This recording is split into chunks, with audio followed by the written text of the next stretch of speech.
Okay. Hello, everyone. Thank you for joining us for our AE member webinar. Before I introduce our speaker, I just want to go over a few quick announcements. Following the webinar, you will receive an email that will serve as your certificate of attendance for attending this webinar. So the actual email you receive will be the certificate of attendance. So please save that for your records when submitting for credits. The email will also include a link to the recording of the webinar, so you will have access to that as well within 24 hours. If you're interested in obtaining a copy of the presentation, you can email our speaker, Angel Moreno, directly at amoreno@frontierenergy.com. Her email is included on this slide, and so if you want to go ahead and jot that down to request a copy of her presentation, you can. But I ask that you please wait until the webinar has ended for email requests. Also, we will be doing a Q&A following the presentation. So please place any questions that you have for Angel in the Q&A box on your panel. Don't post them in the chat, just the Q&A box, please. Thank you. All right, without further delay, I'd like to introduce today's speaker, Angel Moreno. Angel is a certified energy manager with 12 years experience monitoring, evaluating, and optimizing energy systems. She spent years in the field learning how real-world conditions impact energy simulation models and equipment operation through site audits and data collection. She has investigated alternative power generation solutions to mitigate adverse environmental impacts associated with waste gas flaring and diesel generator-powered gas production in the Permian Basin. She managed a large-scale electric and water metering project across a university campus, including online mapping with real-time meter data feed. She's managed all aspects of capital improvement projects for commercial and institutional facility energy equipment replacements, including sourcing financing, defining project scopes, drafting bid requirements, ensuring code compliance, reviewing contractor qualifications, coordinating project schedules, and enforcing contract requirements. At Frontier Energy, she provides consulting engineering services for utility demand-side management programs, including program evaluation and custom project M&V. Angel has a master's degree in energy management and a graduate certificate in applied statistics. Angel, thank you so much for volunteering to present today, and the floor is yours. Great, thanks, Carly. Let me share my screen here. Okay, well, thanks again, Carly, and thanks everyone for joining us today. I'm looking forward to sharing some thoughts about measurement and verification with you guys. Just to kind of give you a sense of what to expect today, we're just going to go on a journey together, and I'm using a metaphor of a labyrinth for this journey because there are lots of different options when you're doing M&V. And of course, there's various reasons why you might choose one method over another. So this labyrinth is kind of like just a web of different pathways that contain all the different methods and procedures that we generally use when we estimate savings for energy efficiency measures. So unlike maybe some other AEE sessions that you've participated in, this one won't be very technical. So I'm not going to cover how to conduct M&V. I think that probably many of the folks here already have a pretty good handle on that. So instead, I'm going to offer more of a procedural survey, a sort of a roadmap for different M&V options. So let's get into it. So thinking about a labyrinth, this came to me because over the summer, my daughter was really into these graphic novels called The Olympians. So they tell different stories of Greek mythology, and one of the stories is about Theseus and the Minotaur. So a Minotaur is trapped in a labyrinth, and this labyrinth is so intricate and complex that no one has been able to escape it before. And the Prince of Athens, who is Prince Theseus, decides that he's going to go defeat the Minotaur. He's going to be the one to do it. But even if he succeeds at that, he would likely still perish inside the labyrinth because no one has yet been able to find their way back out. So Ariadne, who is the daughter of King Minos, gave Theseus a spool of thread, and that thread kind of served as a trail of breadcrumbs for him. So as he trails it on his journey through the labyrinth, he'll always be able to find his way back out. And so what I'm hoping for today is that this journey is going to be a useful resource that can help guide you when you are exploring your M&V options on a project or for a program, to help you consider all of the circumstances around your M&V options, and help you decide when it makes sense to apply some methods over another. So just to kind of orient you to the structure of the labyrinth, so the outer circles here are represented by more traditional methods that we commonly use in the industry. You see there on the left in yellow, those are technical reference manuals, or the regular method, which is whatever you normally do when you're estimating savings.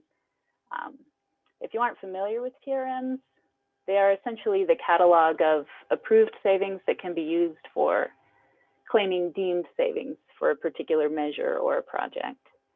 So they're often utilized in utility programs because you can easily streamline and roll out cost-effective programs. They're usually developed by a team of engineers and other stakeholders just based on field studies or evaluation reports, and primarily a lot of secondary research. And then there's the custom M&V on the other side in orange. And custom is whatever you do when a TRM method doesn't work for whatever reason. So custom M&V is more site specific, and it does involve monitoring and gathering directly from the site data about equipment performance and other parameters that you would need to estimate savings. Much of the custom M&V relies on primary data collection in that way. And a good custom evaluation will include an M&V plan that follows all the best practices, such as the guidelines that you see in IPMVP. And both of these methods are fairly accessible. Once you decide that you're going to estimate savings, then you're likely going to navigate through one or both of these to get to your savings estimates. And you shouldn't find too much trouble navigating around this part of the labyrinth because there are well-established procedures for how to conduct M&V in either of these methods. And they're both acceptable methods for estimating savings in most jurisdictions. And it's really okay if you never get past these outer circles. But sometimes we're looking to evolve or transform in some way. We want to innovate. And with advanced metering infrastructure, there's the ability there to progress some of our M&V methods. So in our labyrinth, that inner circle is where we find advanced M&V. It promises to be amazing. It's meter-based, it's transparent, it promises to be cost-effective, but it may not always be the best option. So as we get into this, we'll hopefully take a minute to think about what our job is as M&V practitioners. We need to be discerning to know when it makes sense to head down into advanced measurement verification or stay with more traditional methods. So let's kind of go through this together and see if we can think about how we can be judicious in our application of different M&V methods. So we're going to go ahead and jump into the labyrinth here. We'll start talking about what we first see when we get in here. We're going to be checking if our project or our measure is eligible to claim savings using a TRM or some other method where it's very deemed or already has an established value. So if you do, then you'll just follow this labyrinth over to the left. And if you can answer yes at those next few questions, then it sounds like you probably already have a measure that is cost effective, it's delivering stakeholder confidence, and it enjoys good participation levels. And in that case, you may be perfectly happy to stay right here and claim your savings particular way. But if you enter this Labyrinth and you have a measure or a project that's kind of a new or special technology that hasn't really been vetted yet, there isn't a lot of data to support deeming a savings value, then you'll have to think about, is this a measure that you're only going to see one time? Or is it going to be something that you're going to see more and more often? It's going to start to take over a larger percentage of your portfolio of projects. You know, is it going to be integral to a new program? So kind of, if it's a one-time project, you can probably just do some custom M&V. You don't really need to establish repetitive, automated M&V around it.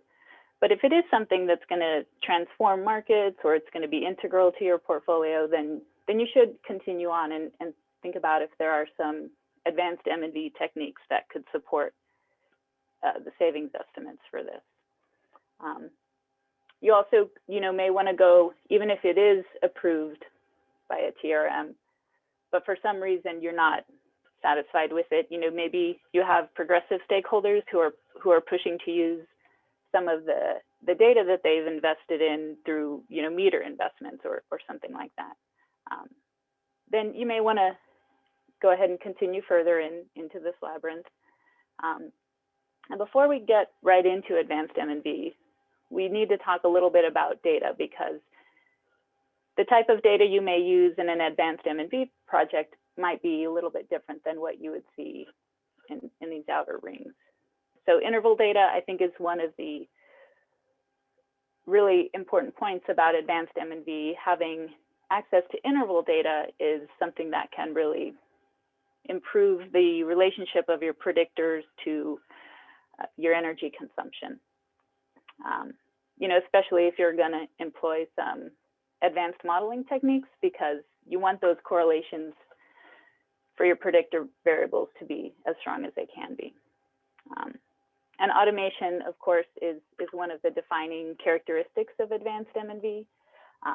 It's one of the reasons that AM&V promises to be cost effective, right? It might include automating data collection if you have some type of real-time meter data feed.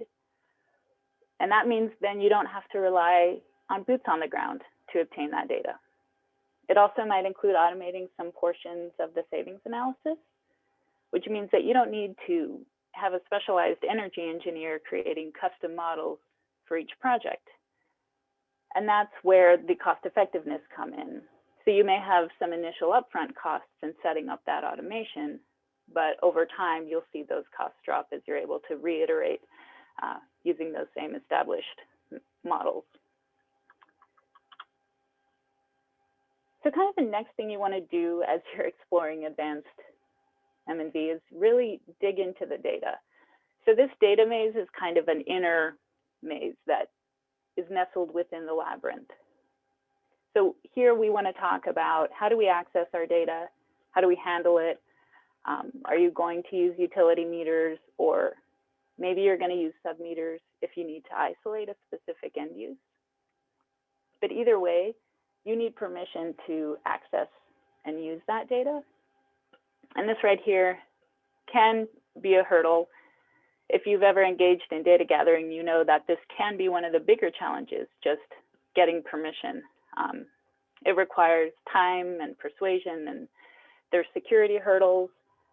And sometimes, permission is relatively simple to get. You can just get a data release form from the customer, or it could be something that's quite a lengthy contract, especially if you have manufacturers involved. So without permission, you really can't go too much further, and you'll need to find a way to claim savings using some secondary research or a TRM or something like that. But once you get permission, and you can start to set up these data management procedures. So if you're using utility meters, the utility will already have metering standards. But if you're sub-metering, or if you're using some other non-utility meters, then you need to establish a metering standard, right? This is going to be a programmatic, something we want to be able to repeat. So we need confidence in that data. We want to ensure that there's consistency in the quality of that data. And we need that confidence, and so do our stakeholders.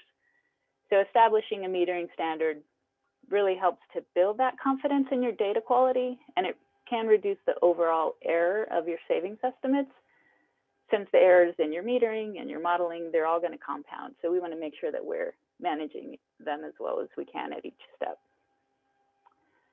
If you've ever done custom M&V projects, then you probably covered some of the items in an M&V plan. And these things would include the precision of the metering equipment, where and how to install the meters, any calibration requirements on those meters, what parameters are you metering, what should the collection interval be. So there's a lot of questions around how you're managing this data. You know, how are you going to store this data? For how long? How are you going to extract the data? And they're all critical when we delve into programmatic AM&V. So as an example, Frontier Energy's New York office developed and operates the NYSERDA Distributed Energy Resources Integrated Data System. And what that is a website that presents hourly performance data for more than 200 different DER systems. So our engineers in New York created a data monitoring and collection standard for that program. And so just as an example, when you get into monitoring at a portfolio level like this, adhering to a data standard will reduce that variation in the data quality. So once you've defined your metering requirements, then you need to decide if you're going to automate your data collection. So this is a pretty important decision because I think that depending on the scope of your program, automating the data collection might be essential to your success here. So if you're going to have to send people out to obtain data from the field every time or at regular intervals, or if you're going to be borrowing utility staff time to pull data, it's really going to slow down your processes, which of course will add cost to the project. And I think that if you can't automate the data collection, then you probably shouldn't aim to implement advanced M&V on a programmatic or portfolio basis. You can still get your data manually for some custom M&V, but over the long run, it won't really be cost effective. And I think we're almost out of the data maze here. We've decided that we are going to automate our data collection, and we're going to make sure that we do it securely.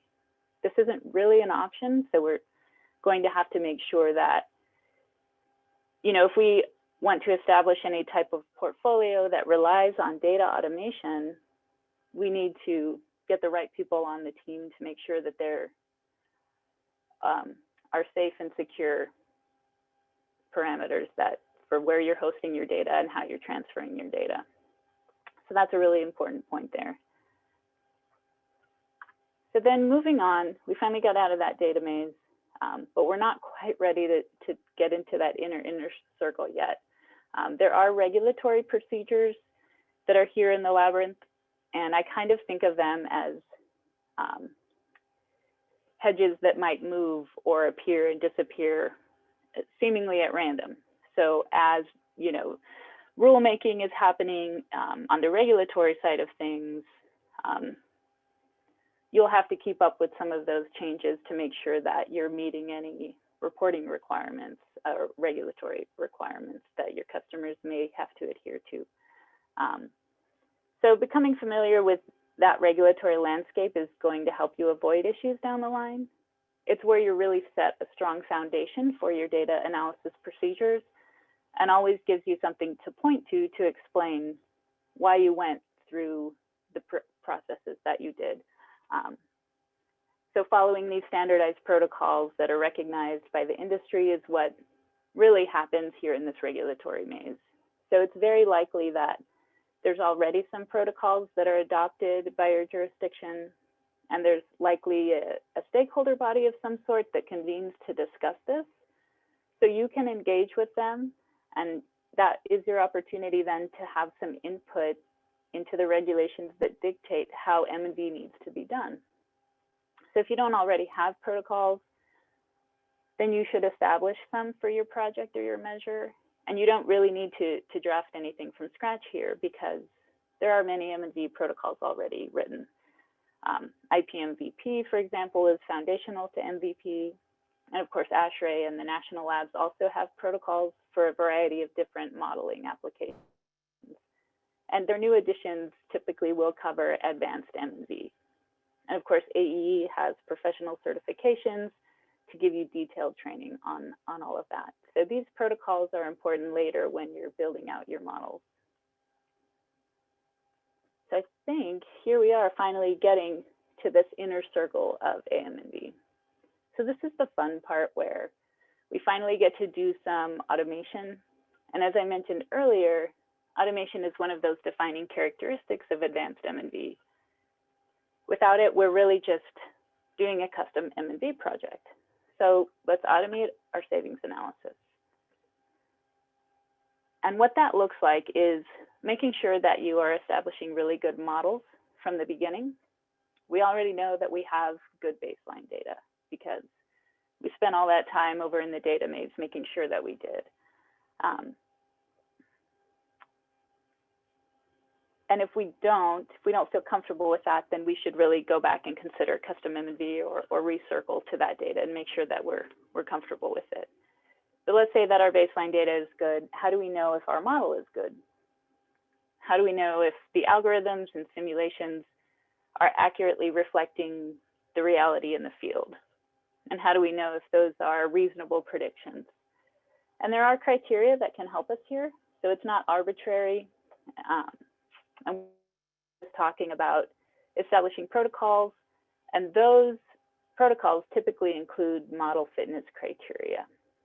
And there are many different fitness tests that you can use, and you should probably employ multiple of them.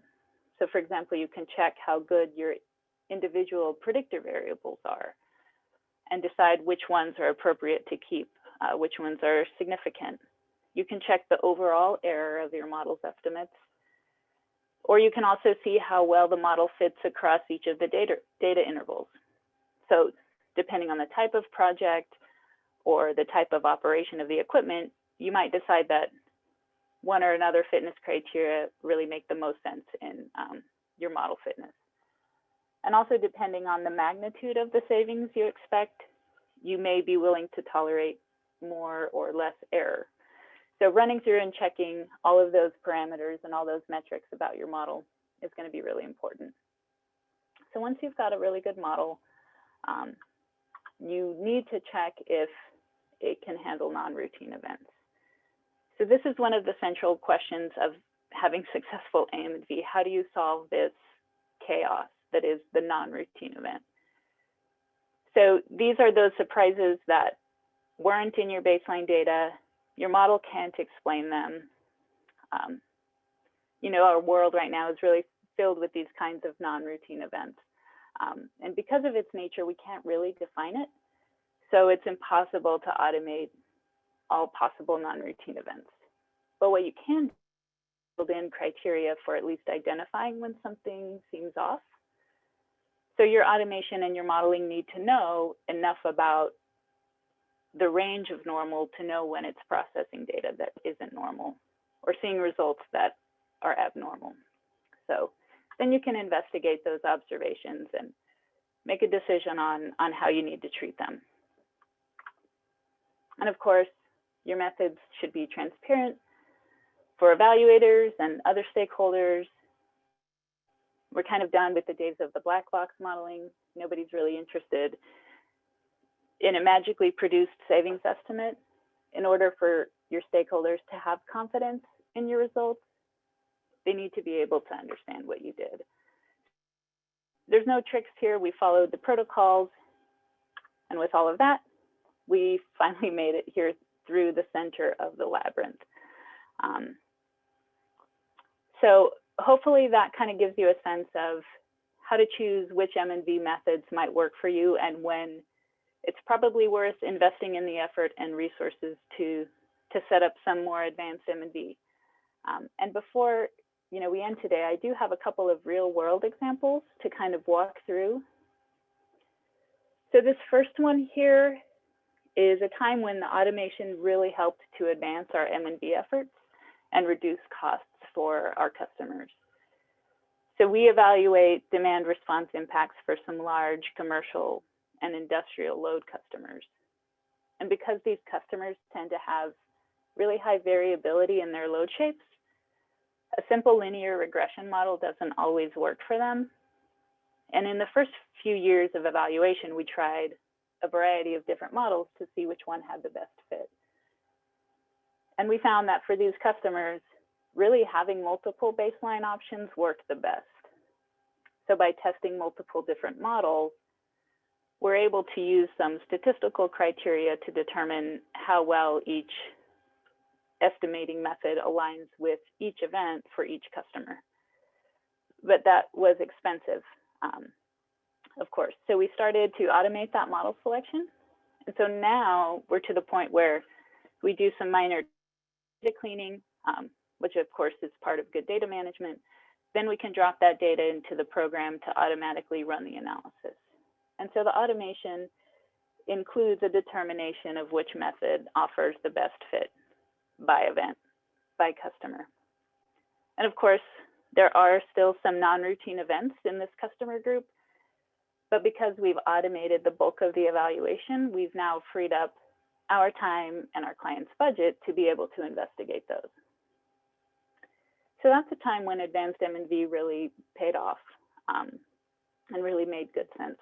But there's also times when it isn't always the best option.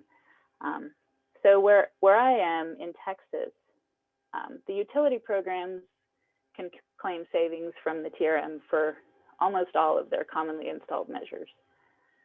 So for heat pumps, for example, equipment eligibility includes almost everything, including mini split heat pumps, and the savings can apply to single or multifamily. And it really makes it easy then for utilities to expand their HVAC programs, and they can reach more customers that way.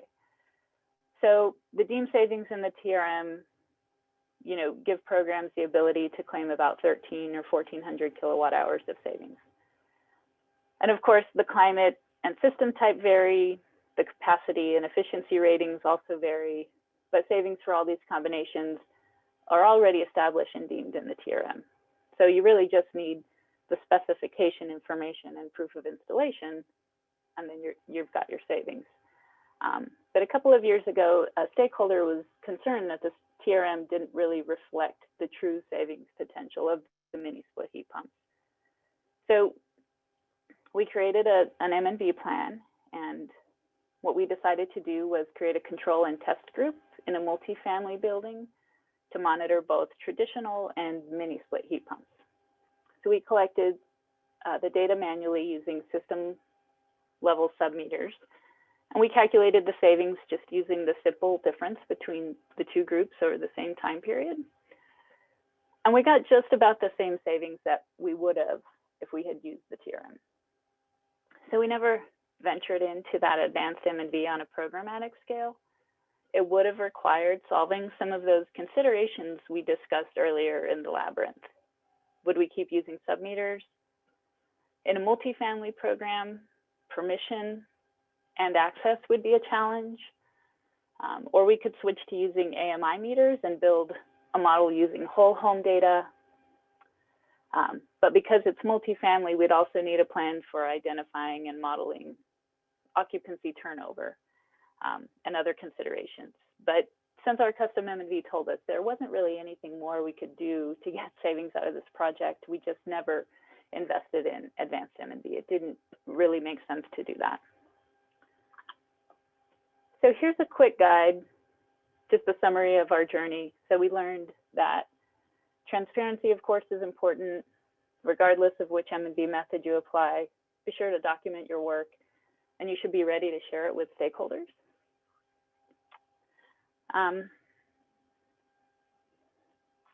And if you don't have access to data, right, then you're going to need to stay with using a TRM. And if everyone's happy with that, then great, go for it. And if you can't automate your data access, or if you're rarely going to see a certain type of project, then you probably want to just custom M&V it for kind of a one-time site-specific evaluation. But when you're ready to integrate M&V into your portfolio on a more programmatic basis, and if you have the ability to automate those processes, then you might be ready for some advanced M&V. And model validity and the procedure for addressing those non-routine events are also extremely important. And don't forget to make sure, of course, that your foundational protocols are approved by the stakeholders. And that's it for me. So if we want to move to a Q&A session, we can do that. Okay, great. Thank you so much, Angel, for that great presentation. And we'll move on to the questions. Okay, the first question is, do you have a rule of thumb in terms of budgeting for M&V costs in energy projects? Whatever the customer is willing to pay. No, actually, I think it really can vary. It depends on if it's kind of a proven technology. It's really only going to support a much lower percentage of the overall project cost. But if it's something new that we haven't really seen too much of, or if it's, you know, a different application for equipment that we understand really well, that may warrant, you know, a higher percentage of the overall budget. So yeah, I don't have necessarily a rule of thumb, but I think it depends on the nature of the project or measure you're evaluating. Okay. All right. Next question is, are there cybersecurity training programs designed specifically for advanced M&V activities? That's a really good question. I don't know.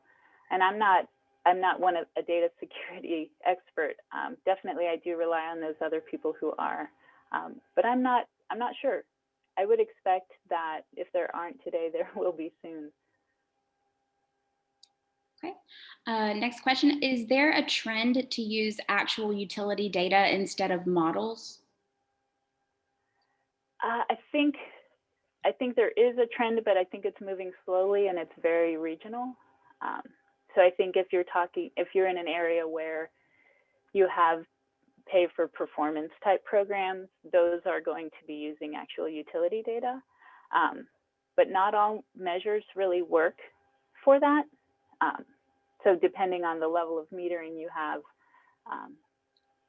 for example, residential lighting may not be something that you would be able to easily M&V using a whole building meter, for example, and you're not likely to have it sub-metered at that level unless you're in a community that is specifically sub-metering each load, you know, and that would be more, I think, of kind of the progressive next step. So I think there is a trend, but I think it's moving slowly and it's also not necessarily everywhere or feasible for every kind of project. Okay. Next question, is AMU only effective in a large scale projects, or can it be applied on any scale? I think this is similar to kind of what I was talking about in the last question, right? It depends on the nature of the measure and the nature of the metering, you know, the building stock that you have, right? Because there is a lot of resource investment in setting up those data procedures and automating the analysis.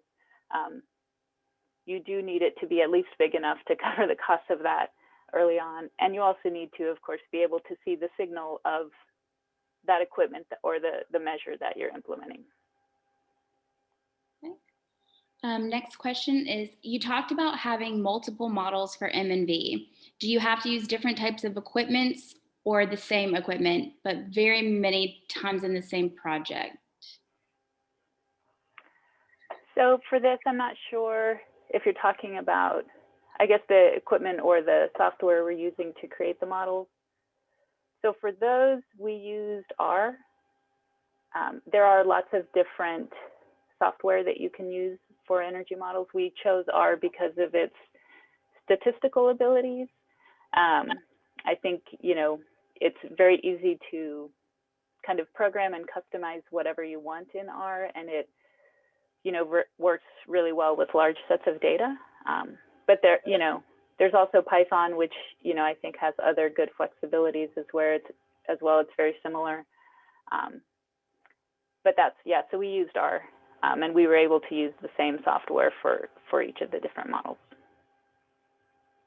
Okay. Next question is, once you have decided to use the automated M&V, how do you isolate the energy use of the appliance of interest?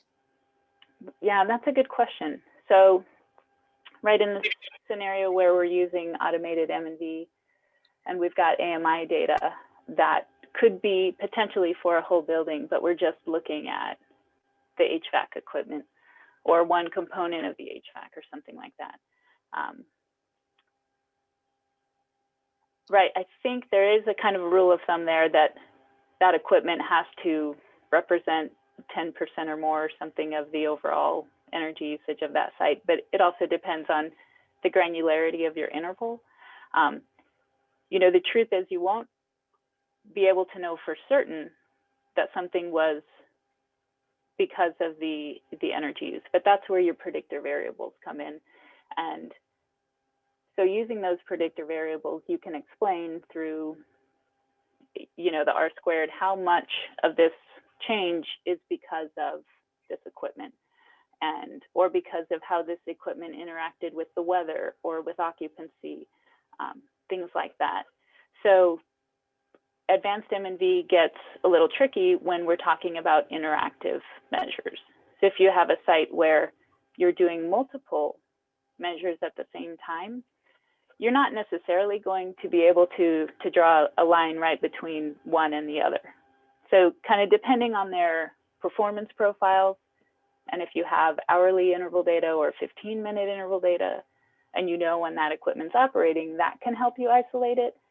But really, when you're using a whole building meter, it's a little bit difficult to do that. And you kind of have to present the results at the level of whatever your meter boundary is, whether that's the equipment or the building. Okay. The next question is, do you have any recommendations for anticipating or measuring demographic changes in building occupancies related to COVID? For example, higher occupant presence in residential spaces or lower use of commercial spaces? Yeah, that's a good question. You know, we've looked at some of that, at least for some, you know, some load data here in Texas where I am, and we've tried doing some modeling, but we haven't really gotten to the point of doing, you know, if you want to include occupancy, you need to find a way to either survey those populations or have data loggers in there that are tracking that, you know, on a big scale. So what we've done is really just looking at just load data.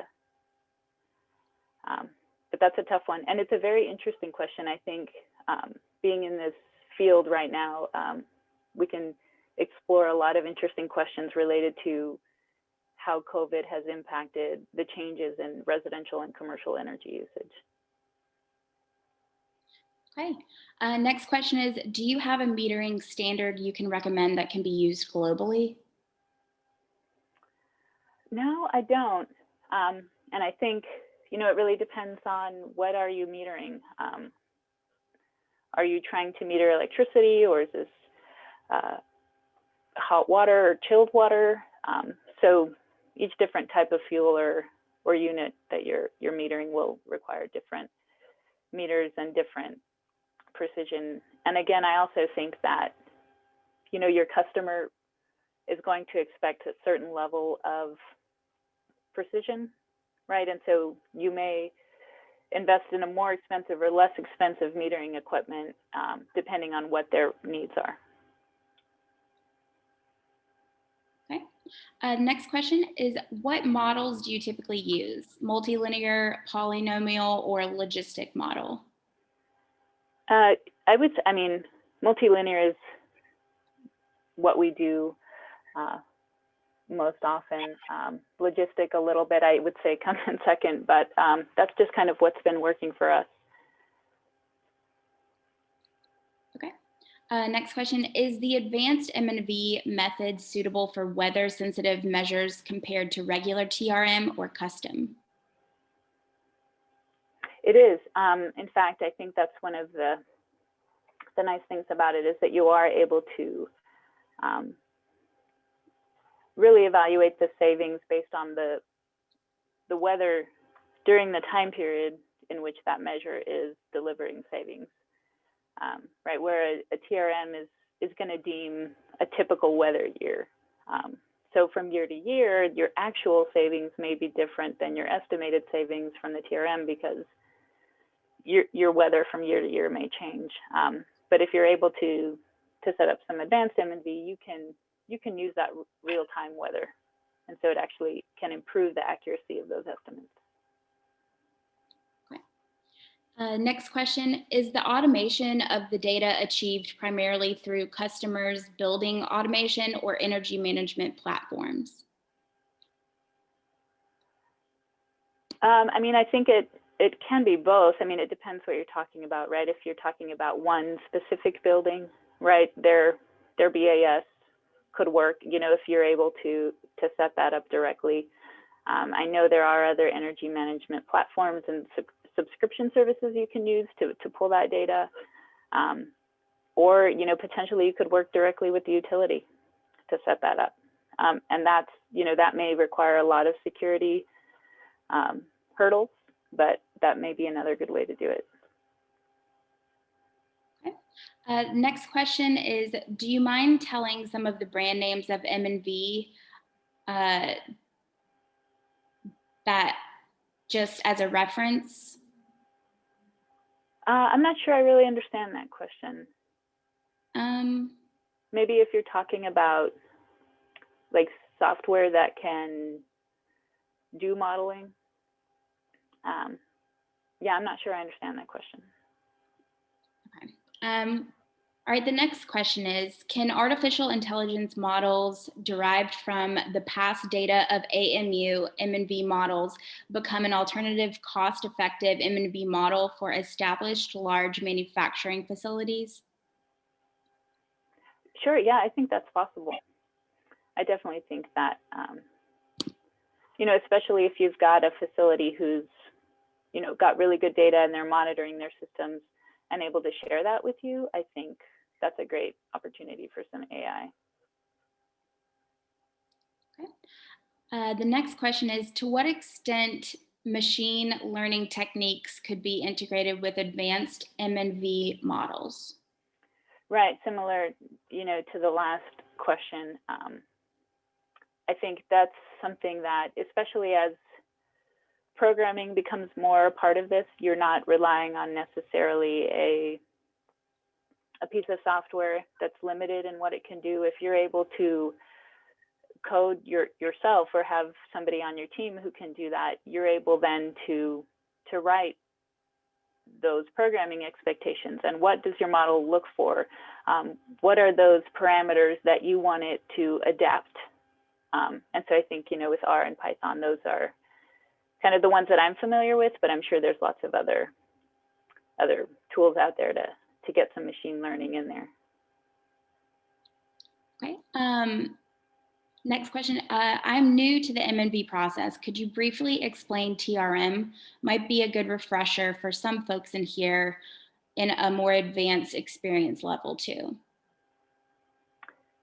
Sure, yeah, so TRM, so that's, I'm using it to mean a technical reference manual. It may be called another name in other places, but really what it is it's a catalog of all the available equipment types and efficiency measures that perhaps a utility commission has approved for utility programs to claim deemed savings for those measures. So for example, HVAC is something that we know correlates pretty highly to weather. So if you have a residential air conditioner program, you can do some initial modeling and some data collection. A lot of it comes from secondary research, but then essentially what you do is you define a typical or an average kind of project and say, in this application with these parameters, we don't need to use meter data to verify the savings. We're going to use the number that we estimated for that typical project. And so every project that you see may, in actuality, get higher or lower savings, but the TRM hopefully will give you that typical average project savings. So that's kind of what TRMs are, and they're usually created through a series of work papers and rounds of stakeholder vetting and review comments, and then ultimately approved by a utility commission or whatever the regulatory body is. Next question, do we have to wait for a specific time or weather? For example, summer for chillers to get cooling data or winter for boiler data? Yeah, and I think this question, right, is where you'd be answering this when you're setting up your M&B plan for the specific equipment and what are its operating seasons. So yeah, yes, and it really depends on what the questions are you're trying to answer and what the equipment is that you're monitoring. Okay. I believe that's all of the questions that we have. Angel, thank you again so much for presenting. That was a great presentation and some great questions. I'm going to switch back over.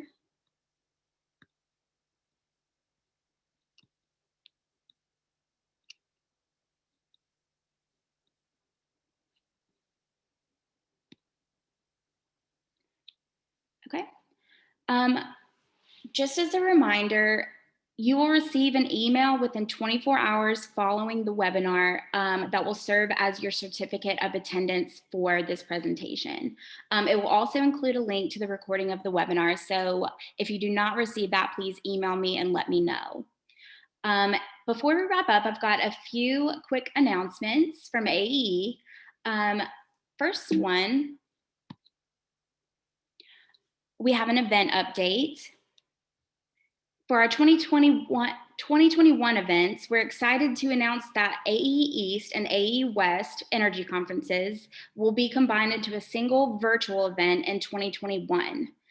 Join us for the 2-day virtual event on April 20th through the 21st. There's a continuing need to do business, share advancements in the industry, and connect with our peers. This event allows us to come together virtually until we can gather again in person at AE World in October. Also, we have an open call for papers for 2 of our events, AE World 2021 and AE Europe 2021. If you would like to be a speaker at AE World or AE Europe, AE invites you to submit an abstract for consideration to be a presenter. Registration fees for the conference will be complimentary for selected presenters. So if you would like to be considered, please submit your abstracts now. The submission page can be found on our website at aeecenter.org under the Events tab. The deadline for World submissions is tomorrow, and then the deadline for Europe submissions is in February. So please get those in as soon as possible if you would like to be considered to speak. Finally, our next member webinar will be Becoming a Leader in Energy and Sustainability, which will be presented by Ziad Haddad on Thursday, February 11th at 11 a.m. Eastern, 6 p.m. GMT 2. The webinar will be presented live from Beirut, Lebanon, so please make sure to note what time the webinar will begin in your time zone when you register. You can view the full schedule and register for upcoming webinars on our website at aeecenter.org/member webinars. That's it for today. Thank you again for our presenter, Angel, and to our attendees. Please stay safe, and I hope you all have a wonderful day.